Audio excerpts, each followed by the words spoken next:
Hey hi guys, welcome back to Bima Fashion. இந்த வீடியோல என்ன பார்க்க போறோம்னு பாத்தீங்கன்னாக்கா காட்டன் sarees collections தான் பார்க்க போறோம். ரொம்ப நாளா கேட்டுட்டு இருந்தீங்க. and Saturday and Sunday பாத்தீங்கன்னாக்கா காட்டன் sareesல தான் ஆஃபர் போட போறேன். சோ வீடியோஸை ஸ்கிப் பண்ணாதீங்க. and also வர வீடியோஸ்க்கு லைக் பண்ணுங்க, ஷேர் பண்ணுங்க and ஆஃபர் வீடியோஸை மிஸ் பண்ணிடாதீங்க. நம்ம பார்த்தோம்னாக்கா கையில இருக்கிறது ஒரு 5 sarees இருக்கு.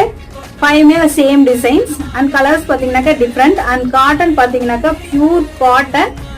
பிளவுஸும் சாரீஸும் பார்த்தீங்கன்னாக்கா நமக்கு கான்ட்ராஸ்டாக வந்துடும். உங்களுக்கு பார்டர் கலரில் பிளவுஸ் வந்துடும். சூப்பர் காம்பினேஷனில் வந்துடும். உங்களுக்கு பாருங்கள், see green with purple. Wear பண்ணுறதுக்கு ரொம்ப ரொம்ப கம்ஃபர்டபுளாக இருக்கும் பிகாஸ் பியூர் காட்டன். ஸோ நிறைய ப்ரொஃபஸர் டீச்சர்ஸ்லாம் கேட்டிருந்தீங்க. ஸோ இந்த வீடியோவை மிஸ் பண்ணிடாதீங்க. நம்ம ஷாப் பார்த்தீங்கன்னா அம்பத்தூரில் இருக்குது. டைரெக்டாக வந்து பார்க்கலாம். நிறைய கலெக்ஷன்ஸ் இருக்குது. வர முடியாதவங்க ஸ்க்ரீனில் தெரியுற நம்பருக்கு வாட்ஸ்அப் பண்ணுங்கள். பிக்சர் ஷேர் பண்ணுறேன். ஸோ அதுலேயுமே நீங்கள் ஆர்டர் பிளேஸ் பண்ணிக்கலாம்.